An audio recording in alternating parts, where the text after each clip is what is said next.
കൊച്ചി രാജകുടുംബാംഗമായ രവിവർമ്മ തമ്പുരാന്റെയും പാലിയത്ത് സുഭദ്രകുഞ്ഞമ്മയുടെയും മകനായി 1944 മാർച്ച് 3 ജനിച്ച ജയചന്ദ്രന് കുട്ടിക്കാലത്ത് കൂട്ടുകുടുംബ ജീവിതത്തിന്റെ മാധുര്യം അനുഭവിക്കാൻ ഒരുപാട് അവസരങ്ങൾ ലഭിച്ചു. ആളുകളെ കൂടുതലായി ഉൾക്കൊള്ളാനും മറ്റുള്ളവരെ അവരുടെ വികാരങ്ങളും അവരുടെ മനസ്സുമൊക്കെ മനസ്സിലാക്കി പെരുമാറുന്നതിനുമുള്ള പാഠശാല കൂടിയായിരുന്നു ആ കൂട്ടുകുടുംബം എന്ന് അദ്ദേഹം പലപ്പോഴും പറഞ്ഞിട്ടുണ്ട്.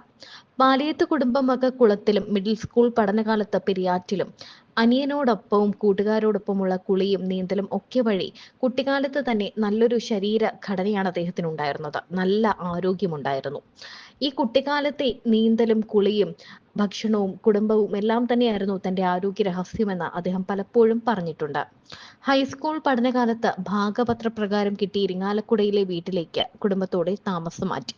അവിടെ നാഷണൽ ഹൈസ്കൂളിൽ 8ാം ക്ലാസ്സിൽ ചേർന്നു. മലയാളം അധ്യാപകൻ KV രാമനാഥൻ മാഷിന്റെ പരിലാളനയിലാണ് ജയചന്ദ്രൻ എന്ന ഗായകൻ രൂപപ്പെട്ടത്. അത് കഴിഞ്ഞ് പ്രീ യൂണിവേഴ്സിറ്റി BSc കോഴ്സുകൾ ചെയ്തു. ഇരിങ്ങാലക്കുടയിൽ തന്നെ ക്രൈസ്റ്റ് കോളേജിലായിരുന്നു അദ്ദേഹത്തിന്റെ വിദ്യാഭ്യാസം. സ്കൂളിൽ പഠിക്കുന്ന സമയത്ത് ജയചന്ദ്രന്റെ പ്രധാന കായിക വിനോദം എന്ന് പറയുന്നത് ബാഡ്മിന്റണും കോളേജ് ജീവിതകാലത്ത് ക്രിക്കറ്റും ആയിരുന്നു. നല്ല ഒന്നാന്തരം ബാറ്റ്സ്മാൻ കൂടിയായിരുന്നു അദ്ദേഹം. ക്രിക്കറ്റിൽ ജ്യേഷ്ഠ സഹോദരനായിരുന്നു അദ്ദേഹത്തിന്റെ ഗുരു. കൂടാതെ കോളേജിൽ പഠിക്കുമ്പോൾ NCCയിലും അംഗമായിരുന്നു. സ്കൂളിലും കോളേജിലും പോയിരുന്നത് സൈക്കിളിലായിരുന്നു. ഹൈസ്കൂൾ പഠനകാലത്ത് സൈക്കിൾ യാത്രയിൽ ഒരു രസകരമായ അനുഭവം ഉണ്ടായത് അദ്ദേഹം പറഞ്ഞിട്ടുണ്ട്. മുൻപ് നല്ലൊരു ഭക്ഷണപ്രിയനായിരുന്നു ജയചന്ദ്രൻ. അന്ന് തൃശ്ശൂരിൽ പ്രശസ്തമായ പത്താൻസ് എന്നൊരു ഹോട്ടൽ ഉണ്ടായിരുന്നു. ക്രിക്കറ്റ് മത്സരങ്ങൾക്കൊക്കെ പോയ ശേഷം അവിടെ പോയി ഭക്ഷണം കഴിക്കുന്ന കാര്യത്തിൽ അദ്ദേഹം പ്രത്യേക നിയന്ത്രണം പുലർത്തിയിരുന്നതായി കേട്ടിട്ടുണ്ട്. തികഞ്ഞൊരു വെജിറ്റേറിയൻ ആയിരുന്നു അദ്ദേഹം. ദേവരാജൻ മാസ്റ്റർ ജയചന്ദ്രനെ പുത്രവാത്സല്യത്തോടെയാണ് സംഗീത ലോകത്ത് കൊണ്ടുവന്നത്. പാടി ഒരു മികച്ച ഗായകനായി എന്ന് അദ്ദേഹം ഒരു തവണ അഭിപ്രായപ്പെട്ടിട്ടുമുണ്ട്. ജയചന്ദ്രന്റെ ജീവിതത്തിലും അദ്ദേഹത്തിന് വളരെ സ്വാധീനമുണ്ടായിരുന്നു. ചിക്കൻ കഴിച്ചാൽ പാടാൻ കുറച്ചുകൂടി സുഖമായിരിക്കുമെന്ന് മാസ്റ്റർ ജയചന്ദ്രനെ ഉപദേശിച്ചിട്ടുണ്ട്. അങ്ങനെ മനസ്സോടെ ജയചന്ദ്രൻ ചിക്കൻ കഴിക്കാനും തുടങ്ങി. കുറച്ചു കഴിഞ്ഞപ്പോൾ തനിക്ക് ചിക്കനും നോൺവെജ് ഒന്നും ശരിയാകില്ല എന്ന് മനസ്സിലാക്കി ജയചന്ദ്രൻ ചിക്കൻ കഴിക്കുന്നത് പൂർണ്ണമായി നിർത്തി. രാവിലെ ഉണർന്നതിന് ശേഷം ഒരു കുപ്പി വെള്ളം കുടിക്കും. അത് കുറേ വർഷങ്ങളായുള്ള ചിട്ടയാണ്. ഏകദേശം 8 മണി കഴിയുമ്പോൾ അരമണിക്കൂർ വ്യായാമം, ജലദോഷമോ മറ്റോ ഇല്ലെങ്കിൽ തലയിൽ എണ്ണ തേച്ച് വിസ്തരിച്ചൊരു കുളി. അത് കഴിഞ്ഞ് 9 മണി അടുപ്പിച്ച് ലഘുഭക്ഷണം, 3 ഇഡലി, കൂട്ടിന് ചട്നി അല്ലെങ്കിൽ ഉഴുന്ന് പൊടിച്ചുണ്ടാക്കുന്ന പൊടി.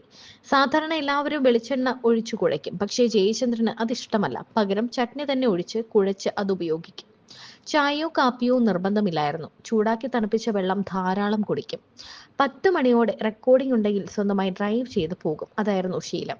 തിരികെ വന്ന ഏകദേശം 1 മണിക്ക് ഉച്ചഭക്ഷണം, തൈരും പപ്പടവും അച്ചാറും അല്പം ചോറും.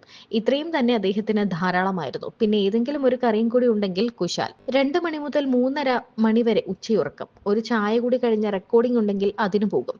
ഇല്ലെങ്കിൽ 6 മണി അടുപ്പിച്ച് 1 മണിക്കൂർ നടത്തം. 7 മണി കഴിയുമ്പോൾ രാത്രി ആഹാരം. അത് 3 ഇഡലി തന്നെ. ചിലപ്പോൾ ഇഡലിക്ക് പകരം ദോശയോ ഉപ്പുമാവോ അപ്പമോ ഒക്കെ ആയിരിക്കും. ഇതൊക്കെ കുറച്ച് സന്ദർഭങ്ങളിൽ മാത്രം. ഇഡലിയായിരുന്നു അദ്ദേഹത്തിന്റെ പ്രിയ ഭക്ഷണം. 8 മണി കഴിഞ്ഞാൽ അദ്ദേഹത്തിന് ഇഷ്ടപ്പെട്ട 3-4 ആളുകളെ ഫോൺ വിളിക്കും. ഇഷ്ടഗാനങ്ങൾ, രാഷ്ട്രീയ കാര്യങ്ങൾ, സ്മരണകൾ, ഓർമ്മകൾ, പുതിയ സംഭവങ്ങൾ, അങ്ങനെ ചർച്ചകൾ നടക്കും. പിന്നീട് 11:30 ഉറക്കം. പെട്ടെന്ന് ഇമോഷണൽ ആകുന്ന ആളുകൂടിയായിരുന്നു ജയചന്ദ്രൻ. വളരെ ചെറിയ അക്ഷരത്തിൽ 10-100 പാട്ടുകൾ സ്വന്തം കൈപ്പടയിൽ എഴുതി സൂക്ഷിച്ചിരിക്കുന്ന ഒരു കുട്ടി ബുക്ക് നോക്കിയാണ് അവസാന നാൾ വരെയും അദ്ദേഹം പാടിയത്. Tab, touch phone, WhatsApp, Facebook, SMS എല്ലാം അദ്ദേഹത്തിന് അന്യമാണ്. ഇത്രയും ചെറിയ അക്ഷരം വായിക്കുന്നതിന് ഇന്നും കണ്ണട ആവശ്യമില്ലായിരുന്നു അദ്ദേഹത്തിന്. ചെറുതായി ഷോർട്ട് സൈറ്റ് ഉണ്ടായിരുന്നു. അത് പിന്നീട് മാറുകയും ചെയ്തു. അതിനുശേഷം വായിക്കുവാനായി കണ്ണട ഉപയോഗിച്ചിട്ടേയില്ല. ചെറിയ കാര്യങ്ങൾക്ക് ഒരുപാട് ഒച്ച വെക്കുന്ന അദ്ദേഹം വലിയ കാര്യങ്ങൾ വളരെ സമാധാനത്തിൽ അഭിമുഖീകരിക്കാറുമുണ്ട്. അടുത്തു കഴിഞ്ഞാൽ ഏറ്റവും നല്ലൊരു ബന്ധു, മറ്റുള്ളവരുടെ കാര്യങ്ങളിൽ ഒരുപാട് അനുകമ്പയും ശ്രദ്ധയുമുള്ളൊരു സാധാരണ മനുഷ്യൻ കൂടിയായിരുന്നു അദ്ദേഹം. ലളിതയായിരുന്നു അദ്ദേഹത്തിന്റെ ഭാര്യ. 2 മക്കൾ, ഒരാണും ഒരു പെണ്ണും. മകൾ ലക്ഷ്മി, മകൻ ദിനനാഥ്. മകനെ പാട്ട് പഠിപ്പിച്ചില്ല എന്ന് അദ്ദേഹം പറഞ്ഞിട്ടുണ്ട്. എന്നാൽ മകൻ ഗായകൻ കൂടിയാണ്.